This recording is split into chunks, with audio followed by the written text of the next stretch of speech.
Hey there, this is Digikun, and welcome back to Dream Daddy, a dad dating simulator. Now, last we left off, we were going to attempt to make dinner, and I can't cook, so we'll see how well that goes.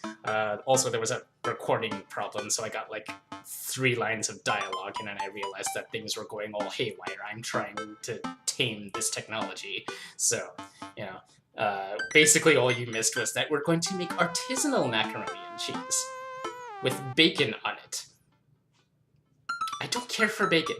I don't understand the hype over bacon. Like, I'll eat it, but I don't understand what's, everyone's deal with this, like, meat product thing.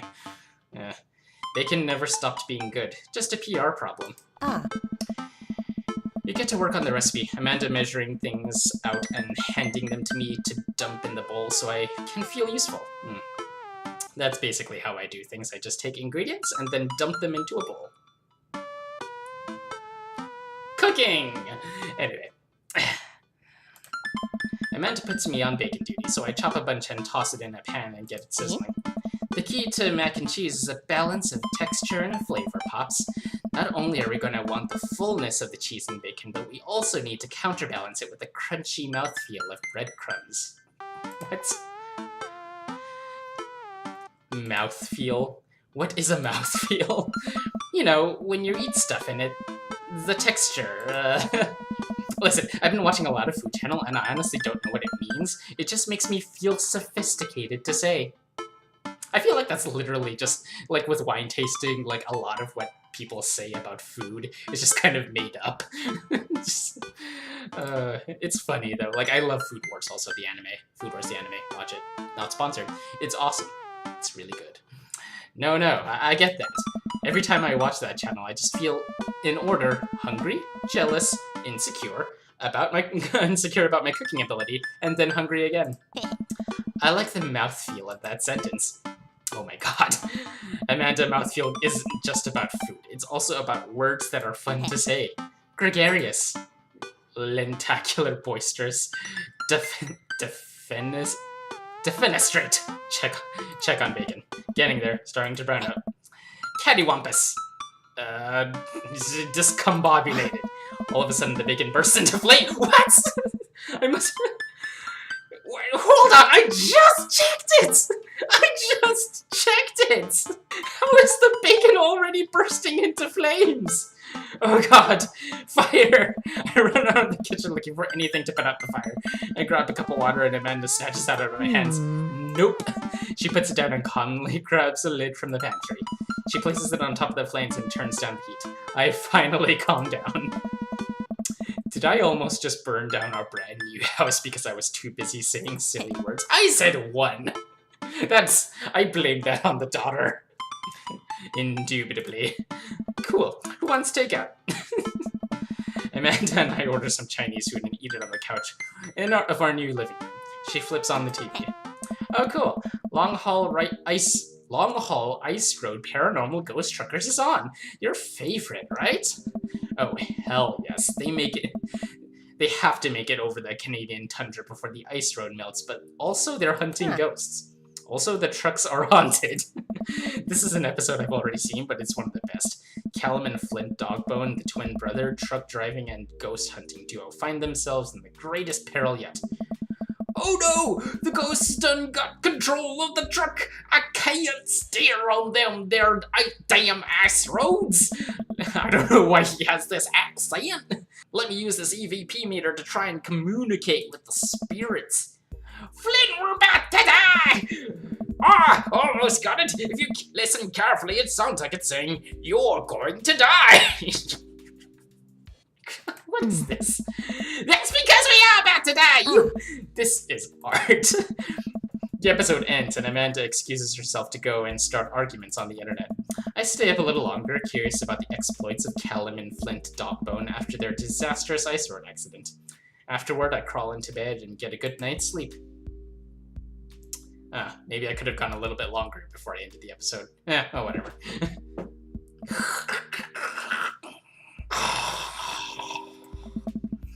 Morning, sleepyhead.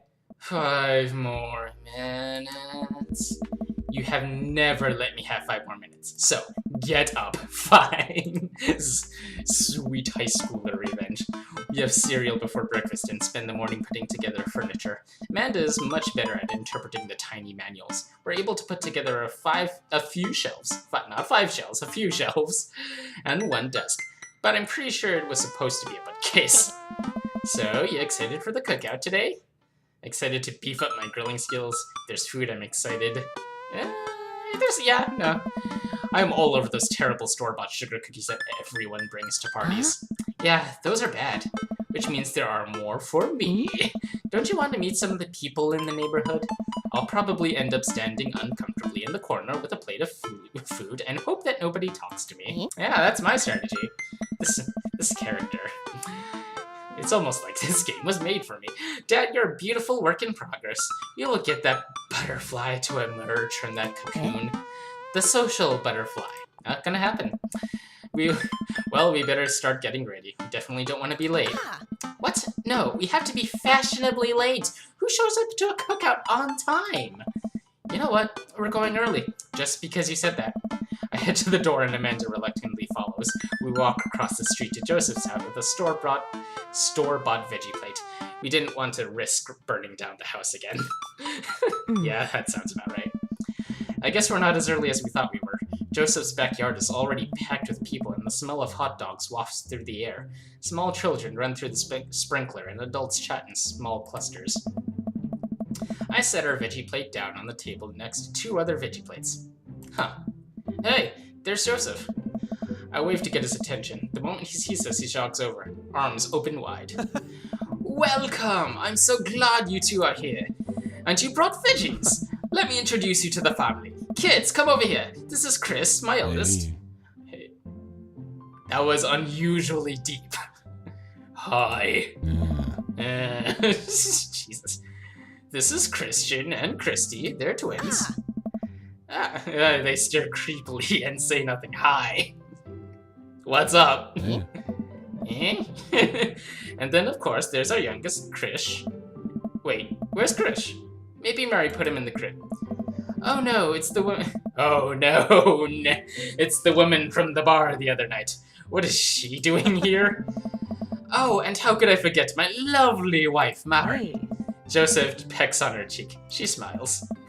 Ah, Mary, sweetheart, did you put Krish to bed? I have to go look for him. What? You'll have to... Joseph takes a moment to regain his composure. Mary, this is our new neighbor, Digi, and his daughter, Amanda. I'd shake your hand, but I have a glass of wine that I need to tend to. I love her. Nice to, meet you, Mary, for the first time in our lives. Charmed.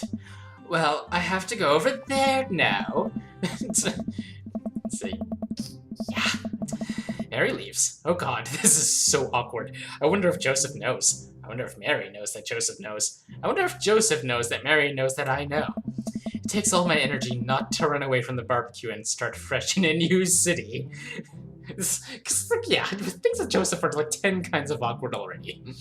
Jeez. My wife has a wonderful sense of humor. But please, you 2 enjoy the barbecue. I'll go over there and find my accent. I still can't seem to quite catch it. All the guys are really excited to meet you. Let me introduce you to Damien. Joseph beckons a tall man in gothic attire over to the conversation. Hi! You're a vampire? I like how of the 8 guys in this game, there's like 1, like Robert to me just looks like that werewolf character, and now we have Sir Alucard here. Just good eve, friends. Damien, this is our new neighbor, Digi. Ah, lovely to meet you. Damien shakes my hand and then bows. If ever you're interested, it would bring me great pleasure to host you for a spot of afternoon tea. Bleh. I know this is a terrible accent that I'm giving him, but literally that's all I hear in my head coming out of this guy's mouth. Wow, yeah, that sounds rad. Oh. Splendid. Well, I must be off. Perhaps... Oh, hi. Sorry, my computer did something weird. Splendid! Well, I must be off. Perhaps our paths are cross again. Perhaps. Mayhaps. Maybe. Damn. What a classy dude. Amanda and I mill around and try some of the food spread out on the table. Pick at some deviled eggs. Amanda grabs a small paper plate and immediately begins piling it with baked goods. I don't want to have to make friends. Come on, Dad. Who are you going to party with and when I go to school? But I don't want to have to do parties. Dad. They're going to talk about the weather. Dad, go. Do it. Make a friend. This sounds like my roommates. But how could I possibly abandon my only child at a social function? That's bad parenting. This plate of cookies is my new dad. Oh gosh, jeez. That's cold. Amanda shoves me into a center of the yard. Well, here goes nothing. I look around the party and I'm surprised to see some familiar faces. Isn't that the barista from the Coffee Spoon? Didn't I meet that guy at the bar? Didn't that guy throw a frisbee at my head? That mysterious goth guy. Isn't that Amanda's teacher? Hey, I know Craig. But wait a second, all these people live in our cul-de-sac? That can't be right. I better investigate. Okay, wait. Oh no. I'm so bad with names. Okay, so Joseph and Damien is the blonde dad and vampire dad. Robert and Brian. Oh no, which one is Brian? I know Robert was werewolf dad. Brian was... is that Ginger Dad? Was that Dad 2.0 with the daughter? Let's see. Matt was Coffee Dad. Hugo is Teacher Dad. Craig is Jock Dad. So yes, okay, so yeah, Brian is Ginger 2.0 Dad. Dad 2.0. Alright, so I don't think I would talk to Robert. Just like that 10 kinds of awkward already, so. Plus I like Matt and Hugo. Matt and Hugo is. Matt and Hugo seem to be embroiled in intense discussion. Craig looks on, smiling politely. I walk over to say hello. Well, I don't think it's fair to try and compare two art movements like that. Periods in art only exist because they're unique byproduct of the social and political climate of a time and place. And to try to take something like, say, the Rococo period and compare it to postmodernism in America, you're completely disregarding the context in which a work of art is created. Matt and Hugo seem to be so busy talking that they don't notice me. Craig leans in. Dude, I have no idea what's happening. Dr. Craig. I turn my attention to Craig, who seems a little more attentive to my existence. How'd resistance training go the other day? Oh. Great. Little River here is a great cheerleader. Ain't you, tiny bro? Tiny bro. Craig grabs River's arms and waves them around. You can do it, Dad. You can do it, Dad. I'm so proud of you. I'm sorry for pooping on you. She must be a handful at that age. Oh, they always are. But it's so worth it. Craig grabs River's arms again and again, and waves them around. Also, I'm sorry for throwing up on you, Dad. How you settle in? Almost done. The new place is perfect. I never get too comfortable. Yeah, almost done seems about accurate. There's still a few odds and ends to take care of before I can really call myself settled, but I think we can upgrade the situation to livable. We did livable throughout the entirety of college. Yeah, my goal was for Amanda to live up the sort of life that didn't involve eating spoonfuls of ranch dressing as a palate cleanser between different types of pizza. She still does, though. Hey, she takes after her dad. Digi, how are you liking the neighborhood? It's pretty nice. Everybody's been super friendly. Hey. Seems like your daughter is fitting in just fine. Matt points across the yard to where Amanda, Daisy, and another young girl are playing. They're all sitting cross-legged in the grass, picking weeds and weaving them into little flower crowns. It's pretty doable. The girl I don't recognize jogs over to us. What is it, sweetheart? It's a flower crown. I thought you'd look good cute in it. Well, there's only one way to find out. Matt takes the flower crown and places it on top of his head. Hey, Am I cool now? The girl stares at him, thinking it over. No, but you're slightly less uncool than you were before you put it on. Hey. Digi, this is my daughter. Hello. I'm Carmencita. Amanda comes over with Daisy in tow. Dad, look, I'm making friends. Are you making friends? You better be making friends. Yeah, actually, Amanda. You remember the cool barista from the coffee shop and my old college friend and, your teacher? Huh? Oh, hi, Mr. Vega. I didn't realize you were neighbors. Oh. Oh, yes. That was a weird cutoff in the audio. Yup. You still gonna get me that overdue term paper? Yes, great seeing you. Amanda finger guns her way out of the conversation like a champ.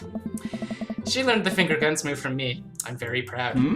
She's definitely a charmer. Speaking of which, where did my son go? Huh? I think they needed to get slightly better audio for the teacher. Hugo looks around the party. He must finally spot him because his eyes go wide. Sweet Manchego. Excuse me? Ernest Hemingway Vega, are you smoking? Ernest is holding a lit cigarette. No. I see Ernest across the way. He casually takes a long drag of a cigarette and then flicks it into a gun. Unbelievable. Excuse me. Hugo marches over to Ernest and I turn my attention to Matt and Greg. Kids, right? Hey. Man, I do not envy Hugo. The last barbecue he had, Ernest tried to shove a sparkler down Joseph's pants. Nearly burned down half the yard. And the barbecue he had before that, he actually burned down half the yard. And then it spread into my lawn and burned down half of my yard too. Hugo walks over back to us, practically dragging Ernest behind him. I love this kid's expression. Just like, God, Dad. Ugh. It's just a teenager. I don't know why. Hey everybody, sorry about that. Digi, this is my son, Ernest. Hello. Ernest looks away, sulking, his hands shoved deep into his pockets. Yep. It's what I expected. Hugo nudges him impatiently. Hey. Oh, you can't open your eyes. Nice to meet you, Ernest. What grade are you in? Does it matter? Ernest. Okay, I'm in 8th grade. God, are you happy now? I'm sure you were just dying to know. Yeah. Good for you. Can I go now? I'm tired of talking to old dudes who blame my generation for the failing economy. Ouch. Ernest! Oh yeah, because I'm totally embarrassing you. Ugh. Yeah, Ernest puts earbuds in and storms off to stand in the corner. Well, that was certainly something. He seems nice. Hugo puts his head in his hands and sighs. I am so sorry. He's having a really rough time. As much as I want to be the cool dad, I have to be the authoritarian dad, and he clearly resents me for it. I mean, I think as a dad and a teacher, that's about as authoritarian as you can get. Honestly, are any of us cool dads? Is it even possible to be a cool dad? What? I'm as cool as a cucumber. Hey. See, that right there. You can't say that. My kids think I'm cool. But for how long, Craig? How long do you get to be cool dads? I don't know. I think we just have to accept the fact that as dads, we become the machine we once raged against and accept our fate to unironically wear socks with sandals. Your kids may think you're cool now, but the moment they hit puberty, you are doomed. Amanda's 18 and she still thinks I'm cool. I yell across the yard to my daughter. Amanda! I'm cool, right? Validate me! Amanda just laughs. She keeps laughing. I see your point. As much as we all want it, I don't think it's as important to be a cool dad as it is to be a good dad. We can't all be best friends with our kids. It just doesn't work. I mean, look at me and Ernest. Our job as parents is to make sure our kids turn out okay. Yeah, you're right, but it'd be nice to have it both ways. Hearing these guys talk about this makes me think about my relationship with Amanda. We get along so well, but there might come a time when it won't be like that. Is college when that happens? I mean, I don't know. With me and my parents, it's like we got much more casual as I grew into my 20s. Like, it's a little weird.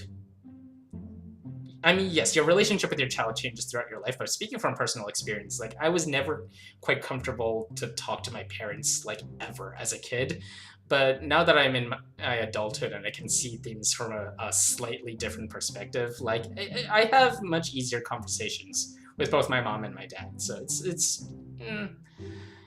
I think it honestly gets easier with age, is what I think it happens. Teenage years, yeah, no, it's just from the age of 10 to 18 is where it's just the absolute worst, probably. Don't let us eat up your time, Digi. Go meet some of the other people around the neighborhood. Do I have to? Okay, so it's not like I'm having to just specifically choose anyone specific at this point. I guess I'll bite that bullet.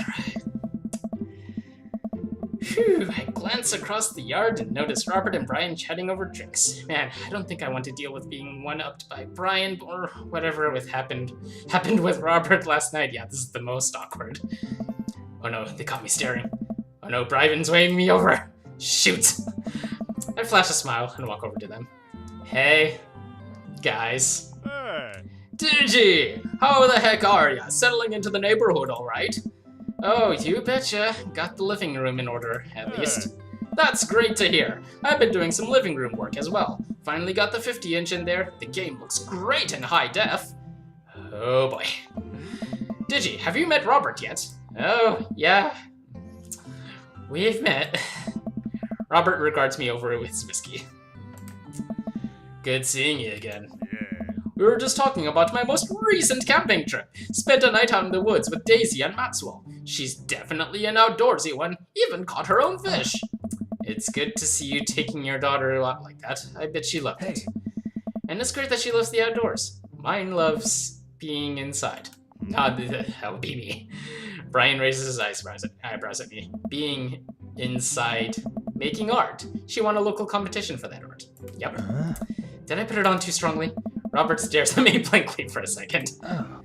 Anyway, I haven't gone camping in years. Not since the last time. Same here. Well, things change once you have kids.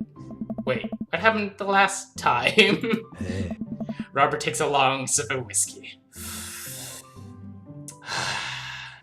Picture it. Summer 2015. Well, old Johnny Boy and me were out in the backcountry. Johnny Boy's a strong kid. Met him in my army days. Comes from Kansas. They build him tougher out there. Anyway, things go south pretty quick. Johnny Boy breaks his ankle when the rope bridge snaps. You could see the bone popping out through the skin. Johnny Boy's screaming now, crying for his mama, losing blood. They're 2 days... Oh, Jesus, we're 2 days out from the next living soul, and here I am with my dear friend bleeding out in front of me. I'm able to dress the wound, but now I gotta fireman carry a 6-foot, 180-pound man over some of the toughest terrain I've ever been in. You're the hardcore werewolf, Dad. I won't lie to you. There were moments during those 2 days when I thought about leaving old Johnny Boy. But that's a good thing to just leave out in conversation. I was just, thoughts floating through my head. I could have just left my friend to die. For real, though. I could have just dumped his ass and not have thought twice about it. But you build a bond with your brothers in arms, and that bond never breaks. I got that boy back to civilization, but I lost some of me out there. I guess that's camping for you.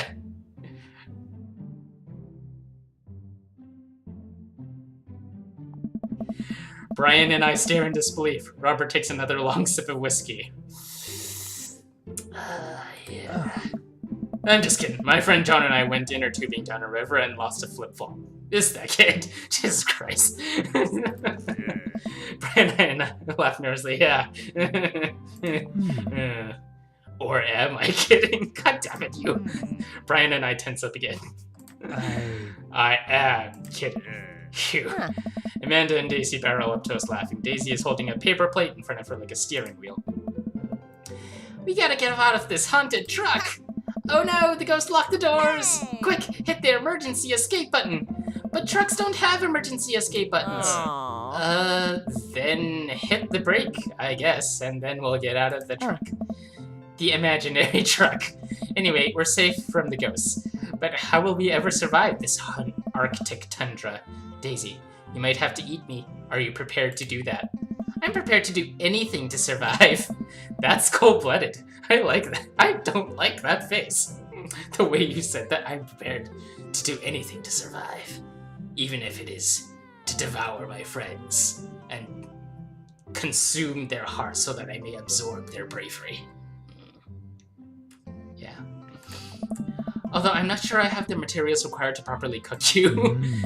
You know, that reminds me of the last time I went skiing. Robert! Wait a second. Are you guys playing Long Haul Ice Road Paranormal Ghost Truckers? Yeah. Amanda and I love that show. It's the best! Especially that episode where Caleb hides Flint's keys and Flint retaliates by breaking an ancient cursed urn and sending the spirit after him. Yeah, it's such a quality reality television. What am I don't watch a whole lot of television, but I do enjoy that show. That and war documentaries. Yeah, you seem the type. Alright, TC and I found us a couple of bugs. They're gonna make a great meal. Lots of protein. Gonna keep us from starving out here in the harsh, icy wasteland. But there's a whole table of food right over... Daisy, it's a game. We're playing pretend. It's what kids do. Live a little. Amanda gives Daisy a handful of gummy worms from the snack table. They eat them with mock disgust. Let's go find kindling for a fire. Right. Okay. But not an actual fire. Because we're playing pretend? Now you're getting it. Because we don't want to have to burn down the other half of Joseph's yard.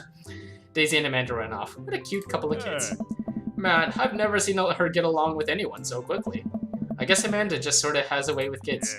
That's kind of amazing. Daisy doesn't really get along with kids her age. It's nice that he's not trying to one-up me this time. Maybe you can have a regular friendship after all. Really? She just kind of keeps to herself. Her teachers say that she spends every recess in the library. I think the other kids are intimidated by her intelligence. Yes, that's totally... What? There it is. I wouldn't worry about it too much. Amanda was shy at Daisy's age too. She used to have a habit of crawling under tables and crying every time we took her to a restaurant. She bit people too. Kids, right? Gotta love them. You're required to by law. I hear that. Well, since they're getting along so well, maybe we should try to put together a little play date for them. They do seem to get along really well, but the thought of continually hearing all about Brian's accomplishments is rough. Yeah, that'd be nice. Or Daisy's accomplishments. Not. Well, I don't want to take up too much of your time. Go meet some of the other fellas. So, guess I'm going up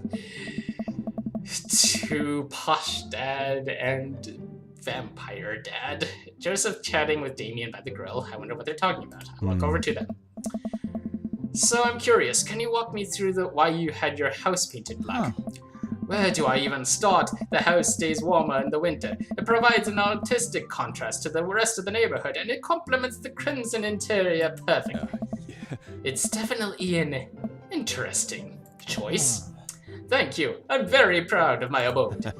Digi, I was having a conversation with Damien here about his aesthetic design decisions. Greetings once again, Digi. Do tell me about yourself. Are you new to the area? Yes, my daughter and I just moved in the other day.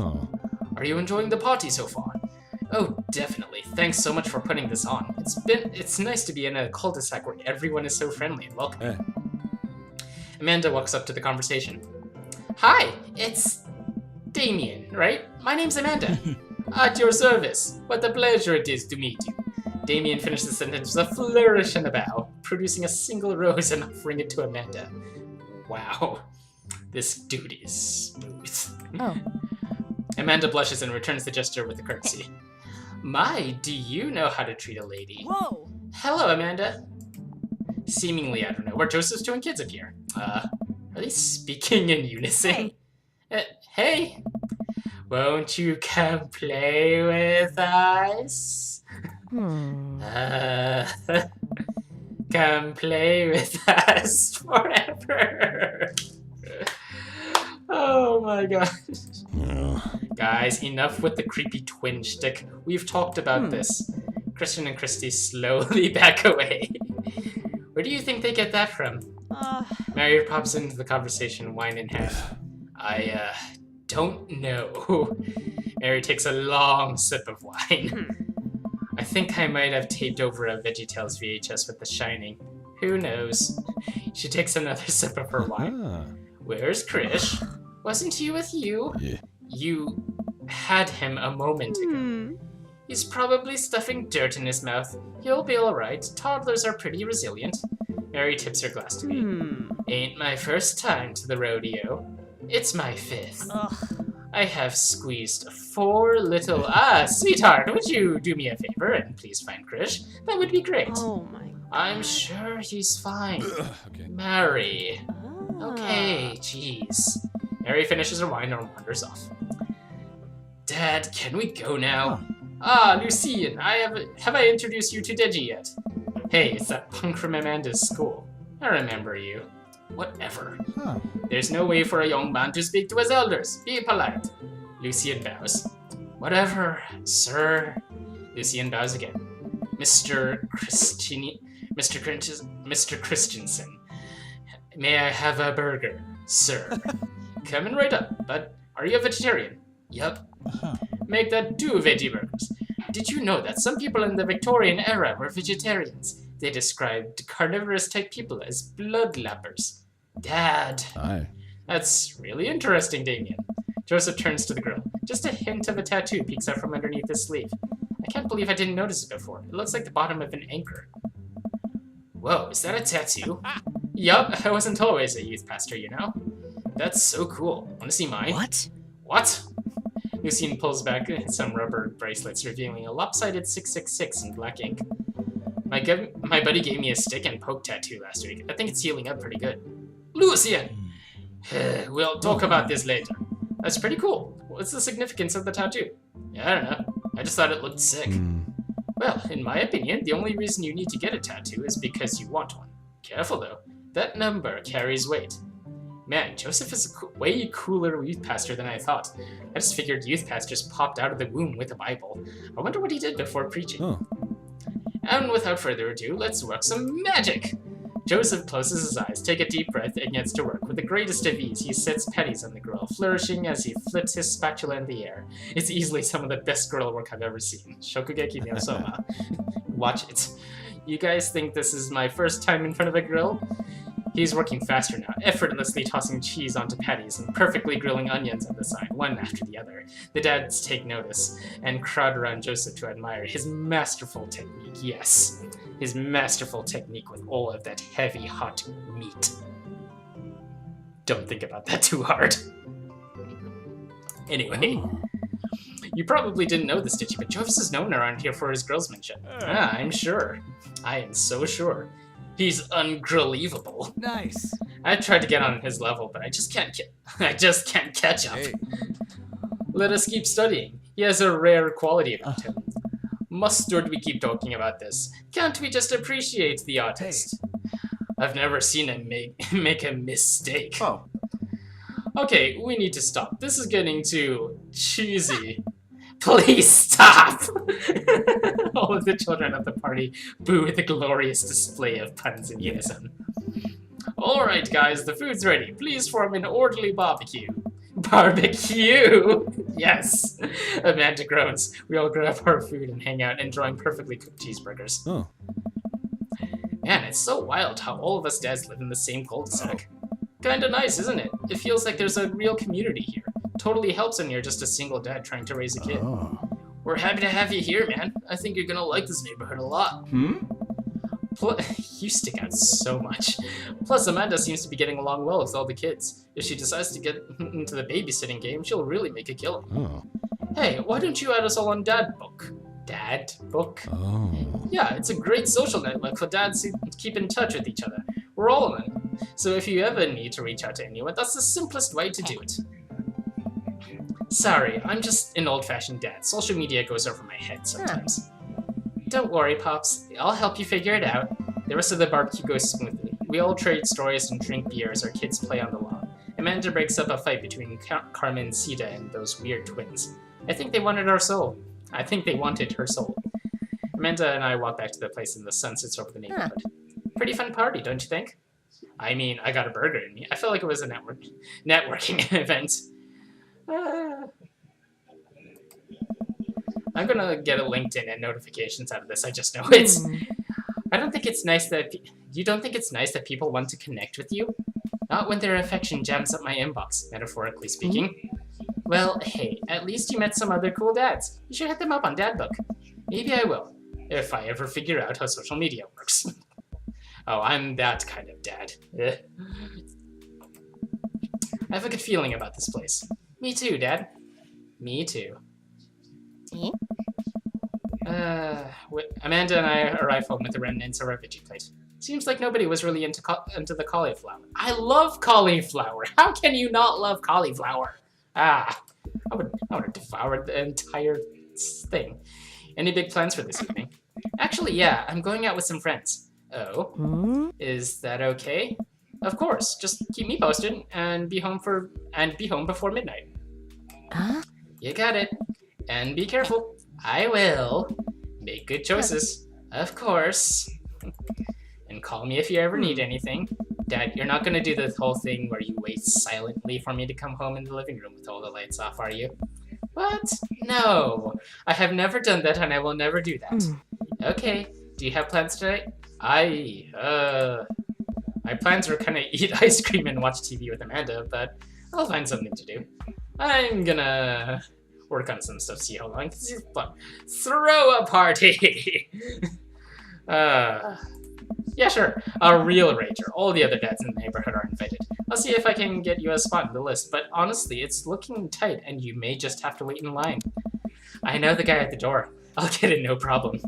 I'm just relaxing tonight. Have fun, okay? Great. See you later. I watch Amanda drive off into the night. I really do hope she's safe. I plop down in front of the TV and turn on some wine and dine mastermind with celebrity chef Gavin Chapman. Looks like Gavin's making a roasted rack of lamb with rosemary mashed potatoes. I'd love to be able to cook like that, although I think if I was actually good at cooking, I'd use my powers for evil. Like just making a baked Alaskas all day instead of any food of real nutritional substance. Man, Gavin Chapman just caught that thing on fire, but he meant to do it. What a professional. You know, lighting things on fire is my specialty. I lose track of time as I blaze through several episodes of Wine and Dine Mastermind. I also one episode of some cooking show called Meat Hell. I'm not even sure what that one was about. It was just a lot of yelling. I glance at my watch. Man, it's almost midnight. I should check in with Amanda. I send a text. Hey kiddo, you good? I wandered in the kitchen as I wait for a reply. Amanda's phone is almost always in her hand, so I'm sure she'll respond. Soon. Unless she's driving home now, in which case I hope she doesn't respond soon, because I definitely taught her better than to text and drive. I reach into the freezer and grab an ice cream sandwich. It's a little late for this, but I think I've earned it for a long day of socializing. I check my watch again, and then my phone. Nothing yet. Okay, see, now I'm worried. Do I call her? Do I call the cops? No, it's too soon for that. I'll just send her a gentle reminder text. What's up? Half an hour passes. Now I'm really worried. The episodes of Gavin Chapman's Meat Hell are not only not assuaging my anxiety, but actually exacerbating it with all the yelling. So I keep pacing around the house, waiting for her to come back. Why didn't I find out where she was going? Who is she even with? Why didn't I know any of her friends' phone numbers? Why don't I even have any of her friends' full names? Who is Emma P? Who is she? The mystery. I decide to send her another text. Amanda, please text me and let me know you're okay. I can't help but think of all the awful things that could have happened to her. Oh, thank God, it's her. Amanda opens the door and shuffles in. Finally, she's back home. I'm glad she's okay. Sup? Sweetie, thank God you're safe. Dad. Yep. But now that she's okay, I'm really mad. Why didn't you answer my texts? Amanda pulls her phone out of her pocket. Oh, whoops, and guess I didn't see those. She starts to walk into her room. Amanda Ann! Whoa, we're pulling out the middle name now? Amanda, you came home an hour and a half after your curfew, and you didn't respond to any of my texts. You really freaked me out. I was about to call the cops. Dad, you're seriously overreacting. You're not going to be like this when I go off to school, are you? I don't like your attitude. I have a right to be concerned. You're my only daughter.